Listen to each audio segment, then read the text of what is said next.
Gitu. Kenapa? Itu adalah pribadi yang baik. Namun apabila saya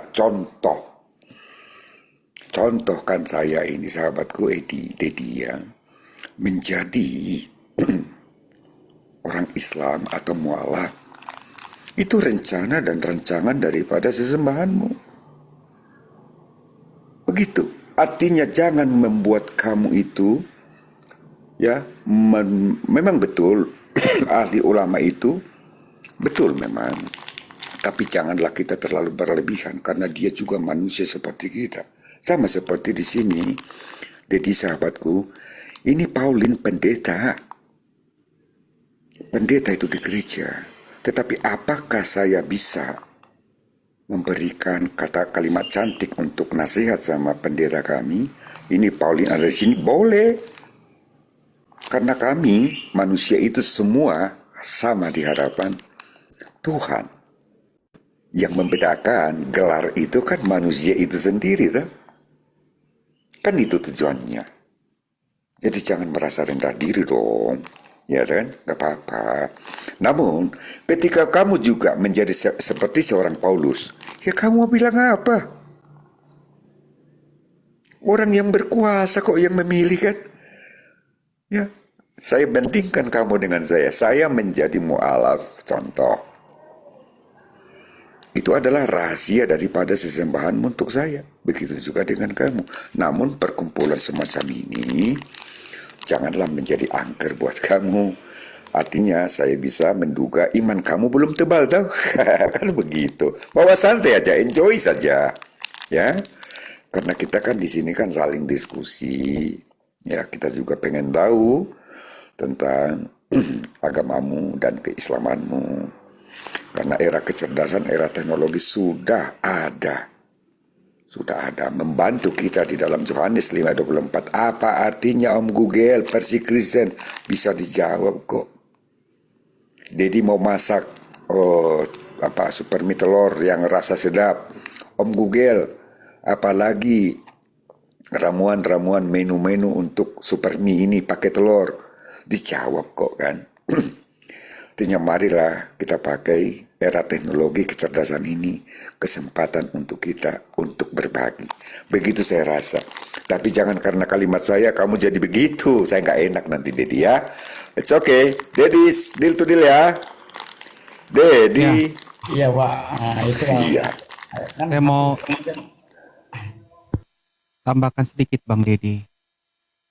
Begini Bang Dedi, ini ya juga pengalaman pribadi saya dan saya yakin juga pengalaman begitu banyak, kalau nggak jutaan mungkin juga bahkan lebih, bahkan miliaran manusia yang mereka mengandalkan orang lain, mengandalkan mungkin teman, mungkin guru, mungkin pendeta, mungkin ustadz, dan lain sebagainya, dan akhirnya kecewa. Akhirnya kecewa. Nah, begitu banyak ayat di dalam Alkitab yang mengatakan jangan mengandalkan manusia. Begitu banyak. Kenapa? Manusia itu lemah. Ada di Syura Abang. Karena manusia itu diciptakan lemah. Kita ini lemah, Bang. Kita ini lemah. Mau kita ini apa? Ustadz. Mau kita ini apa? Pendeta. Kita ini lemah, Bang. Abang tahu bareng belakangan ini begitu banyak pemimpin-pemimpin ponpes, ustadz-ustadz ponpes yang diciduk karena perlakuan yang tidak tepat atau tidak benar. Begitu banyak, Bang. Kalau saya buka di banyak ayat, sebenarnya saya buka di beberapa ayat aja, dikatakan di dalam Mazmur 146. Ya, Mazmur 146 ayat 3 sampai 4 dikatakan gini. Janganlah percaya kepada para bangsawan. Itu kalimatnya malah tajam loh. Bangsawan aja jangan percaya katanya. Saya lanjutkan. Janganlah percaya kepada para bangsawan, kepada manusia yang tidak dapat memberikan keselamatan. Apabila nyawanya melayang, ia kembali ke tanah. Pada hari itu juga lenyaplah maksud-maksudnya. Wow, ngeri bang. Itu ayat itu kalau kita telusuri lebih dalam, bagaimana manusia itu fana, manusia itu penuh dosa, manusia itu berkata dari mulut hatinya seringkali berbeda. Yeremia 17 ayat 5 dikatakan gini. Beginilah firman Tuhan. Terkutuklah orang yang mengandalkan manusia. Tegas bang. Ini saya baru buka Alkitab ya. Nanti kalau saya buka surah itu banyak sekali bang yang mengatakan hal yang sama. Terkutuklah orang manusia yang mengandalkan kekuatannya sendiri dan yang hatinya menjauh daripada Tuhan. Jangan andalkan manusia. Satu saat Bang Dedi, satu saat, tapi pasti. Nih masalahnya gini, satu saat tapi pasti abang akan kecewa. Itu saja. Nah, di mana abang mau? Abang mau di Komal ini, mau di Komal Kristen, di Komal Muslim dan lain sebagainya. Itu kehendak abang. Abang diterima, selama abang diterima, abang nyaman. Nggak perlu harus takut. Nggak perlu harus curiga. Karena setiap kita bisa menilai masing-masing. Kalau saya sendiri, saya nggak takut. Saya biasa masuk ke komal-komal Muslim. Tentu saya apa yang saya lakukan di komal Muslim, saya siar, Bang. Siar saya, memberitakan firman Allah. Sama seperti Bang Dedi, harusnya juga siar. Satu sama lain saling menyampaikan firman Allah. Kalau di dalam surah An-Nisa ya, surah keempat ayat 28. Dan manusia diciptakan bersifat lemah. Lemah bang.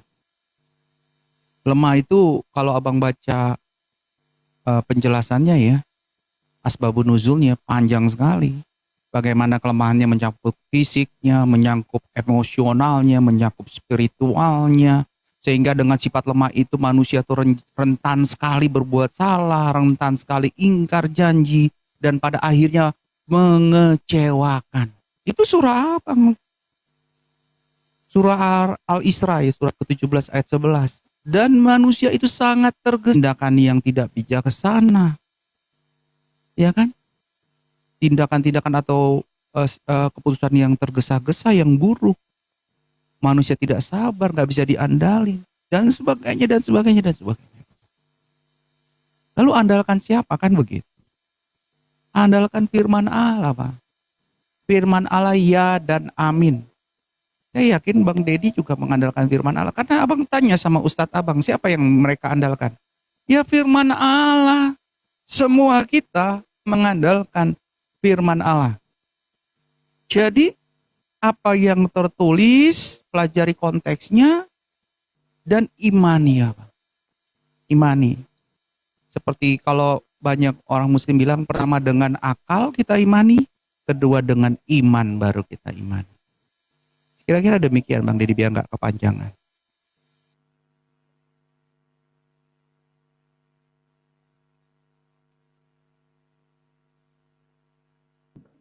Baik, mungkin dari Bang Dedi ada lagi sedikit atau bagaimana? Begini Bang Dedi, jangan merasa tidak enak di Komal anytime datang di sini ya, karena saya juga senang dan merasa terberkati jika Bang Dedi ada di sini kan, karena tadi kalau menjadi ilmu-ilmu pengetahuan seputaran agama yang lain gitu. Nah, dan saya teringat dengan ininya Bang Dedi kemarin bahwa apa namanya? Sorry ya, kok jadi kayak ini ya, kayak mantul ini suara saya. Sebentar ya. Jadi saya teringat kemarin Bang Dedi bilang bahwa upgrade ke jilat Blue Refleksi. Mata pisau Bang Dedi, peka di kulit. Jangan cukur perih abangku. Bang Demian,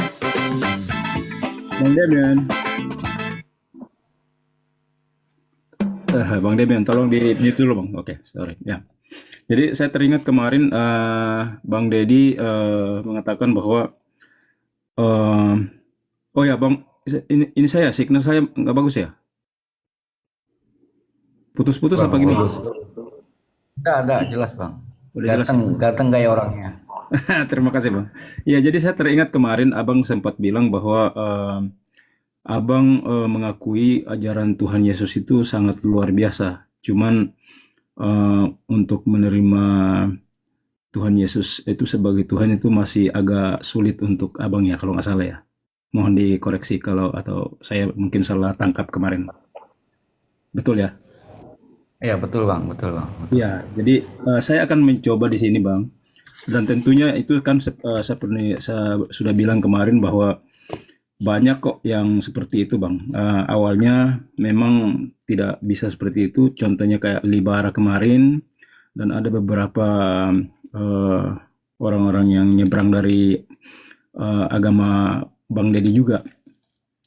Dan itu memang harus apa namanya, ada proses dan butuh waktu. Tidak memang, nah itulah ininya kekristenan itu tidak semudah itu untuk satu kalimat atau kayak mau maaf di tempat Abang kan cukup dengan mengucap syahadat sudah bisa jadi. Nah kalau kekristenan itu inilah yang membedakan, karena menerima Tritunggal itu di kekristenan itu memang agak ribet bagi orang-orang yang baru ini mau belajar tentang kekristenan. Nah itulah makanya butuh yang namanya katekisasi. Jadi harus punya pembimbing yang betul-betul memahami hal itu, sehingga perlahan-lahan akan dibimbing dari awal sampai mengertilah tentang Tritunggal. Nah kalau saya coba sedikit seperti ini, kenapa Tuhan Yesus itu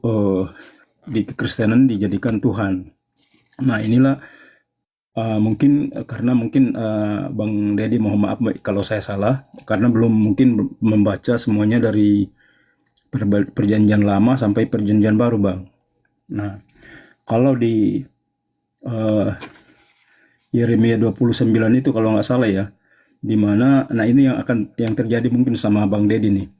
Kalau orang-orang yang sungguh-sungguh mencari Tuhan itu dengan sepenuh hati, yang saya lihat walaupun itu bukan dari non-Kristen, kalau memang mereka sungguh-sungguh mencari Tuhan dengan sepenuh hati itu, mereka memang akan diberi jalan oleh Tuhan dengan cara apapun itu, dengan cara Tuhan sendiri gitu Bang. Contohnya banyak yang saudara-saudara kita yang menyeberang itu, mereka katanya lagi sholat, malah justru yang datang Tuhan Yesus yang ini gitu, karena mereka sungguh-sungguh kusut banget itu untuk menemukan Tuhan yang sesungguhnya itu, yang Tuhan yang hidup gitu Bang.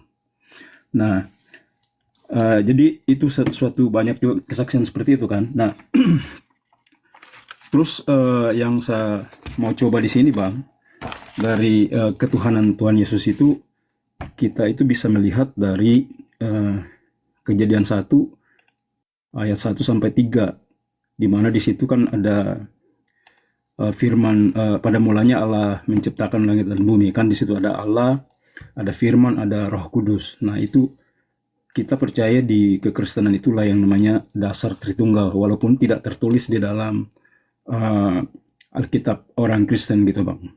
Nah di ayat yang ke apa namanya, Yohanes 1 sampai Yohanes 1 ayat 10 sampai 15 itu kan ada di situ juga, firman itu sudah menjadi manusia dan hidup di antara kita. Dia ada di dunia tapi dunia tidak mengenalnya, walaupun dia itu adalah ciptaannya. Nah masih banyak ayat-ayat Bang yang terutama di perjanjian baru ya, karena Alkitab orang Kristen itu kan ada yang namanya perjanjian lama dan perjanjian baru. Kalau mungkin Bang Dedi belum paham, perjanjian baru itu adalah penggenapan dari perjanjian di perjanjian lama. Maksudnya kan dulu pada saat Adam dan Hawa itu jatuh dalam dosa, di saat itu dihukum oleh Tuhan karena memakan buah terlarang. Tetapi di saat yang sama, dia juga dijanjikan akan ada penyelamatan atau rekonsiliasi dengan manusia dan Tuhan, karena setelah kejatuhan itu kan hubungan atau relasi Tuhan itu jauh dari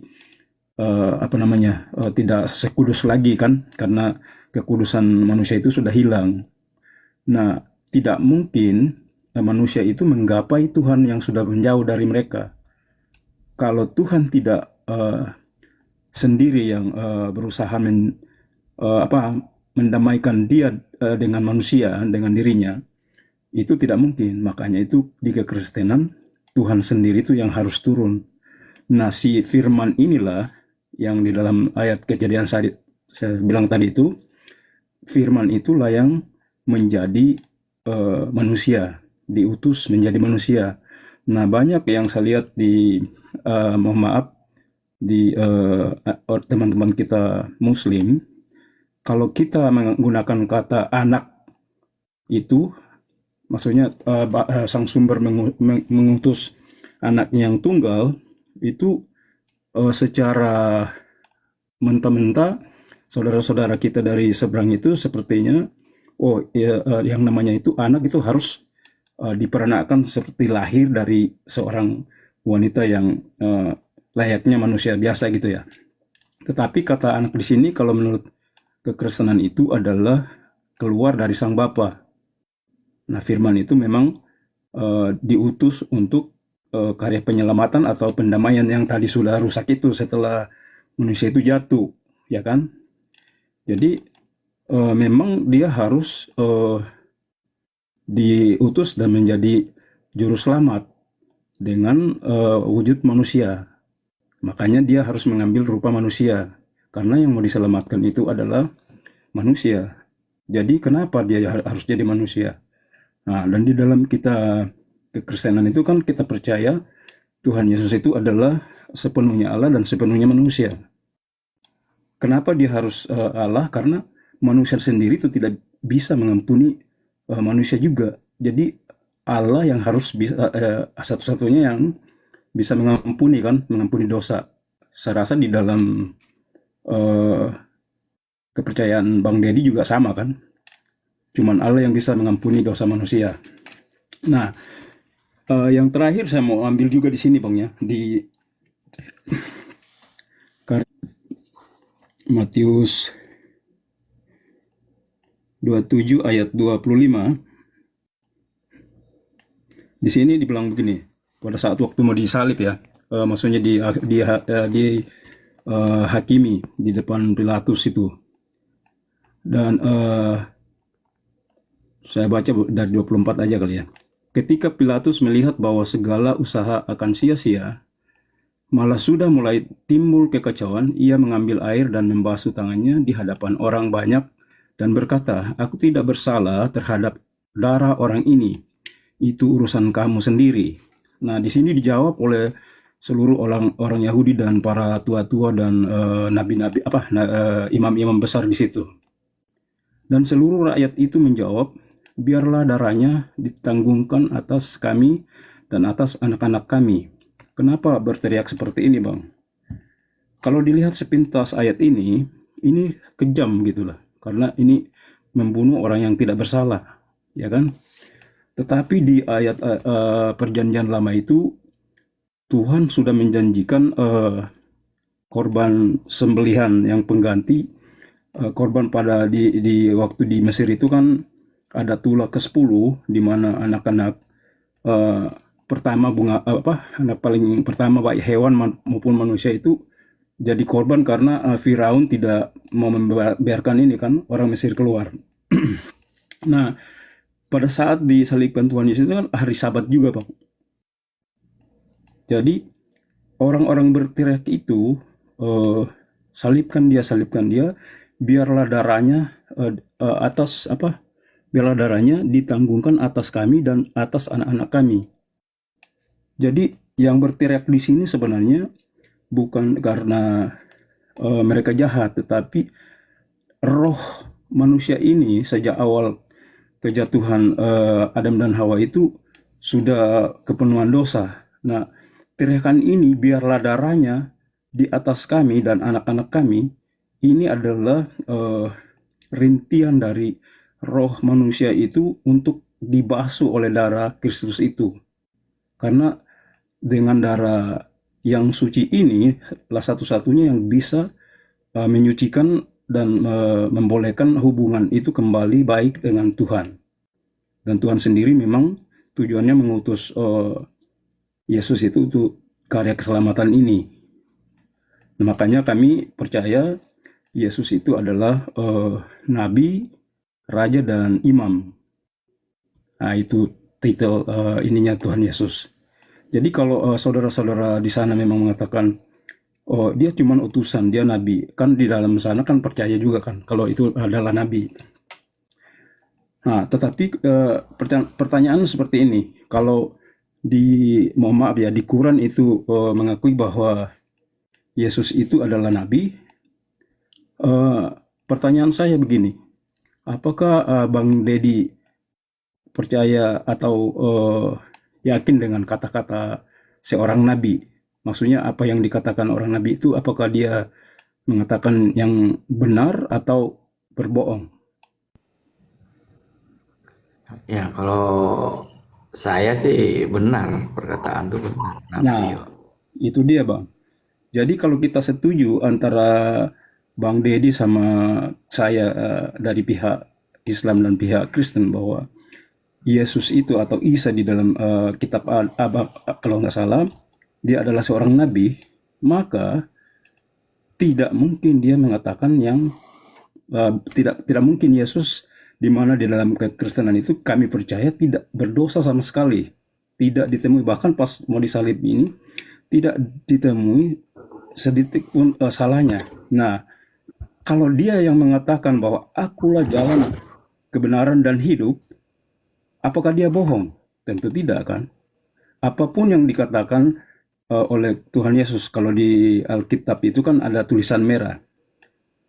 Kalau tulisan merah itu adalah kata langsung dari Tuhan Yesus. Nah, kalau dia mengatakan sendiri, akulah jalan, kebenaran, dan hidup, saya percaya Bang.